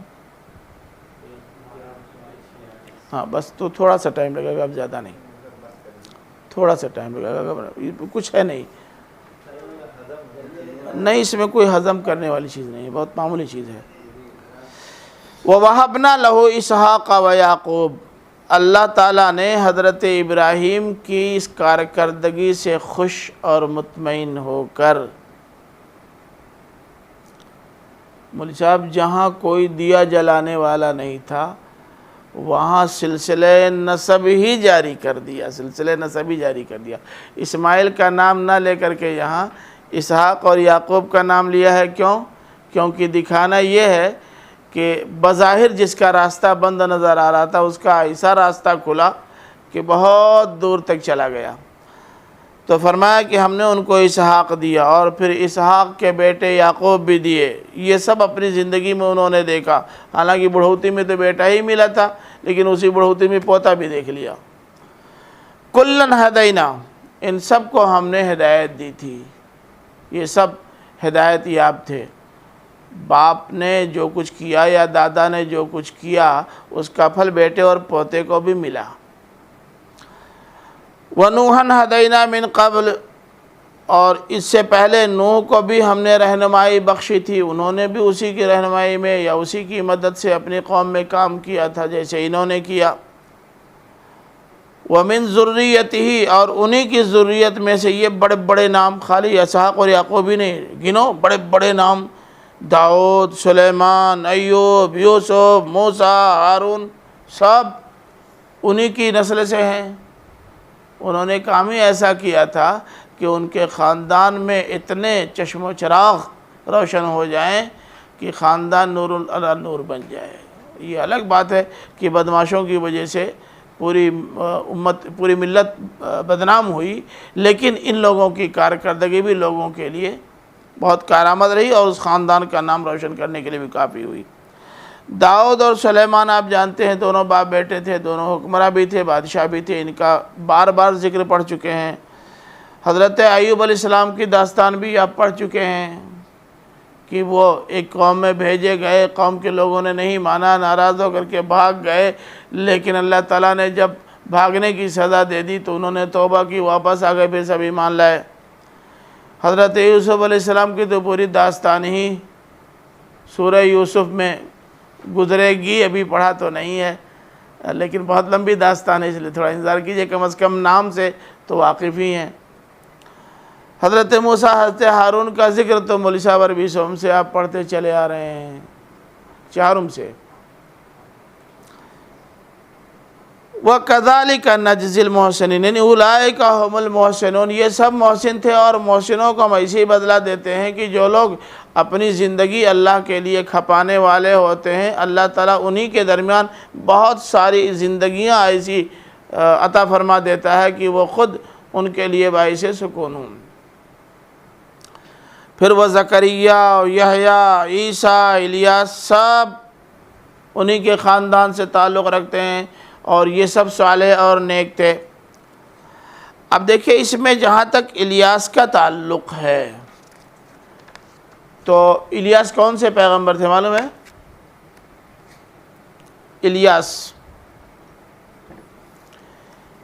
الیاس کا نام تو نہیں ملتا تورات و انجیل میں۔ لوگوں کا خیال یہ ہے، ہمارے مفسرین کا یا علماء کا خیال ہے کہ تورات میں جس پیغمبر کا نام ایلیا کی حیثیت سے آیا ہے وہی الیاس ہے، یعنی انہی ایلیا پیغمبر کا نام الیاس تھا۔ البتہ دھیرے دھیرے لوگوں نے الیاس کے بجائے ایلیا اتنا کہنا شروع کر دیا کہ یہ نام گم ہو گیا اور وہی باقی رہ گیا، مگر شخصیت وہی ہے۔ ایسا ہوتا ہے کہ ایک شخص کے دو نام ہوں، ایک نام اتنا چل پڑتا ہے کہ دوسرا کسی کو یاد بھی نہیں رہ جاتا۔ جی مولانا ابوالکلام آزاد کا نام یاد ہے؟ مولانا ابوالکلام آزاد کا نام بتائیے۔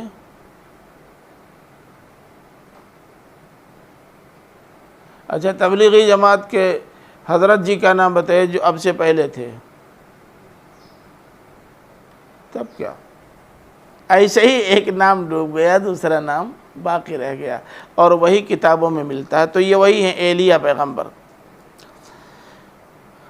وَإِسْمَاعِيلَ وَالْيَسَعَ وَيُونُسَ وَلُوطَ، اور اسماعیل کو اور الیسع کو اور یونس کو اور لوط کو بھی ہم نے بھیجا۔ یہ سب اسی خانوادے سے تعلق رکھتے تھے مول صاحب، سب کا تعلق اسی خانوادے سے تھا۔ دیکھیے ایوب کے بارے میں ایک غلطی ہو گئی تھی، آپ لوگوں نے ٹوکا نہیں۔ ایوب صبر کا پیکر تھے، میں نے حضرت یونس کا ذکر ان کی جگہ پہ کر دیا تھا، الٹا ہو گیا۔ یہ جو گئے اور مچھلی کے پیٹ میں چلے گئے تھے وہ حضرت یونس ہیں، ایوب نہیں۔ حضرت ایوب علیہ السلام تو صبر کا پہاڑ اور صبر کا پیکر تھے، ان کی زندگی اس پہلو سے سامنے آئی ہے۔ اب اس میں بھی دیکھیے اسماعیل اور یونس اور لوط کا تذکرہ تو قرآن مجید میں موجود ہے، اس لیے ان کے بارے میں یا ان کے حالات کے بارے میں جاننا بہت مشکل نہیں، لیکن الیسع کے بارے میں کچھ نہیں ملتا، اور تورات اور انجیل میں بھی یہ نام نہیں ملتا الیسع۔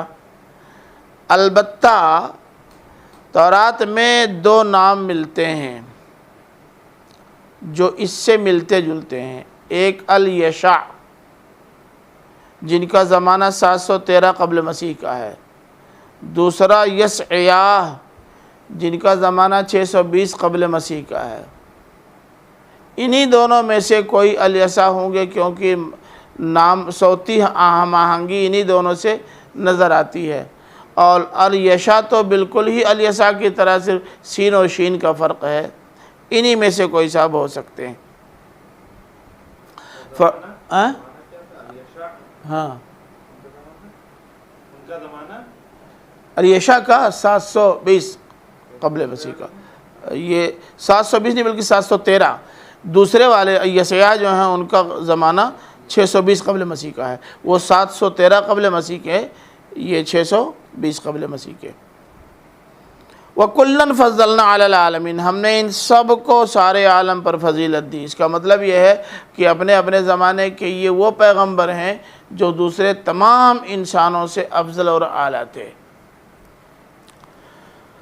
وَمِنْ آبائِهِمْ وَذُرِّيَّاتِهِمْ وَإِخْوَانِهِمْ، اور ہم نے ان کے باپ، ان کی ذریت اور ان کے بھائیوں میں بھی بہت سارے انبیاء بھیجے۔ سب کا نام اللہ تعالیٰ نے نہیں گنایا ہے۔ لوگ کہتے ہیں کہ 1,00,000 سے زائد انبیاء ہیں، صرف وہ نام گنائے ہیں جن ناموں کو گنانے سے بنی اسماعیل یا بنی اسرائیل کو کوئی میسیج اور پیغام دیا جا سکتا تھا۔ جن ناموں کو خود انہوں نے گم کر دیا، ان کی کوئی تاریخ تک محفوظ نہیں رہ گئی، ان کا نام گنانے کا کیا حاصل؟ نام گنانے کی کوئی کتاب تو ہے نہیں ہے، لوگوں کو سبق دینے کے لیے آئی ہے۔ تو سبق جن جن نبیوں کی زندگی سے ان کو مل سکتا تھا اور جن کی تاریخ کسی نہ کسی حد تک ان کے ہاں محفوظ تھی، ان کا نام لیا ہے بس۔ وَاجْتَبَيْنَاهُمْ وَهَدَيْنَاهُمْ إِلَىٰ صِرَاطٍ مُسْتَقِيمٍ، ہم نے ان کا انتخاب کیا اور ہم نے ان کو سیدھے راستے کی ہدایت دی۔ یعنی تمام انبیاء انتخاب ہیں اللہ کے، نمبر 1۔ نمبر 2 یہ کہ سب کو اللہ تعالیٰ نے صراط مستقیم ہی دکھایا، اس لیے کچھ نبیوں کو تو صراط مستقیم پہ مانو اور کچھ کو گمراہ مانو، یہ غلط ہے۔ جب اللہ تعالیٰ نے سارے انبیاء کو اسی راہ پہ ڈالا تو کسی کو ماننا اور کسی کو نہ ماننا صحیح نہیں ہے۔ صراط مستقیم کو الصراط المستقیم ہونا چاہیے تھا، لیکن یہاں نکرہ آیا ہوا ہے۔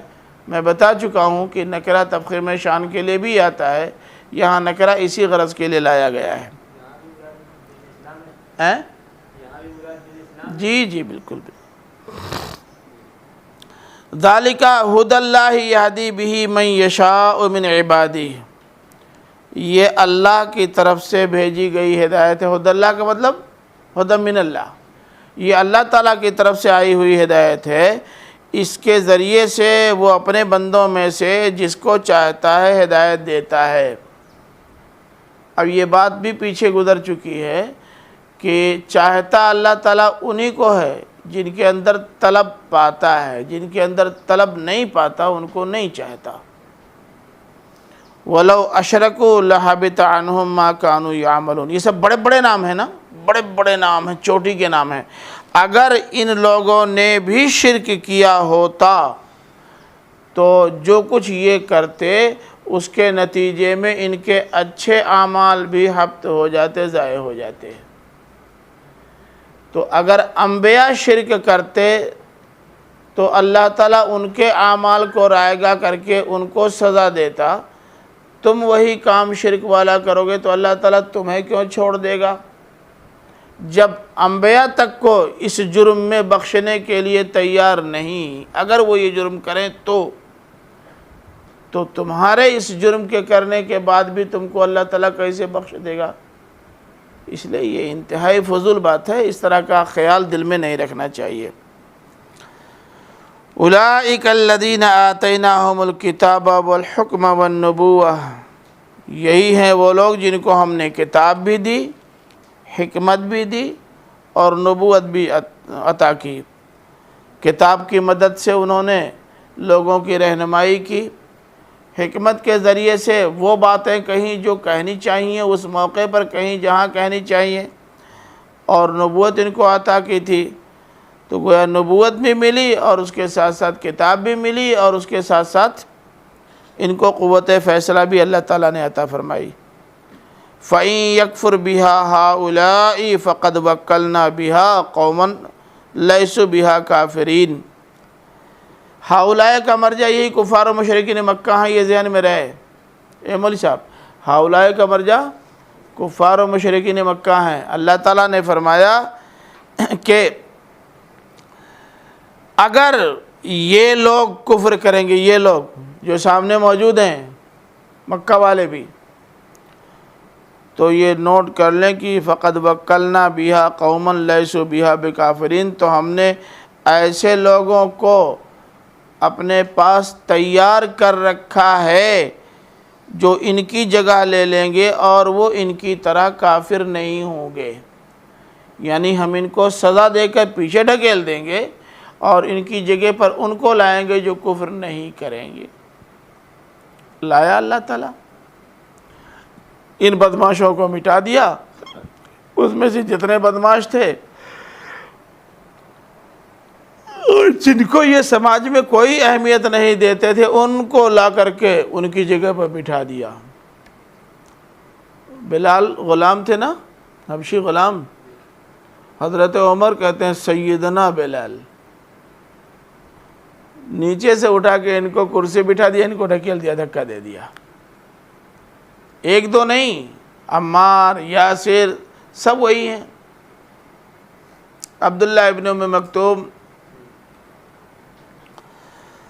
اولئک الذین ھدی اللہ فبھداھم اقتدی، یہ وہ لوگ ہیں جن کو اللہ تعالیٰ نے ہدایت دی ہے، ان کو راستہ اللہ نے دکھایا ہے، تو جن کو اللہ نے راستہ دکھایا ہو ان کے راستے کی پیروی کرو، انبیاء کے راستے کی پیروی کرو، شیطانوں کے راستے کی نہیں، کیونکہ انبیاء کا راستہ اللہ تعالیٰ کا دکھایا ہوا راستہ ہے۔ قل لا اسألکم علیہ اجرا، اے نبی اپنا کام کرتے جاؤ، اگر یہ سننے کے لیے تیار نہیں ہے تو نہ سنیں، ان سے کہہ دو کہ میں تم سے اس پر کوئی اجر نہیں چاہتا، کہ اگر تم میری بات نہیں مانو گے تو پھر میرا کام رک جائے گا، تنخواہ کہاں سے ملے گی؟ ہوتا ہے نا، مدرسہ بند ہو جائے، ایک دم بند ہو جائے، تنخواہ ملے گی؟ انبیاء کو تنخواہ یہاں سے ملتی ہی نہیں، انبیاء کو تو تنخواہ اللہ تعالیٰ کی طرف سے ملتی ہے نا۔ تو اے نبی ان سے کہہ دو کہ تمہارے ماننے نہ ماننے سے ہمارے اوپر کوئی اثر نہیں پڑے گا، ہمارا اجر تو اللہ تعالیٰ کے ہم اپنا کام کرتے جائیں گے، ایک آدمی بھی ایمان نہ لائے تب بھی ہم اجر کے مستحق قرار پائیں گے۔ ان ہوا الا ذکریٰ للعالمین، یہ نہیں ہے مگر یاد دہانی سارے عالموں کے لیے، اس لیے سارے عالم کو اسے یاد دہانی کے طور پر لینا چاہیے، اور دنیا کے کسی بھی خطے کے لوگ ہوں، کسی بھی مذہب سے تعلق رکھنے والے ہوں، کسی بھی کمیونٹی کے ہوں، سب کو قرآن مجید کو کتاب ذکریٰ سمجھنا چاہیے، اور جب کتاب ذکریٰ سمجھیں گے تو زندگی کے ہر موڑ پر اور ہر مرحلے میں اسی کتاب سے رہنمائی حاصل کرنے کی کوشش کریں گے، اور یہی بات ہمارے لیے بھی ہے۔ قرآن مجید کس لیے ہے؟ پھونکنے کے لیے پڑھ کے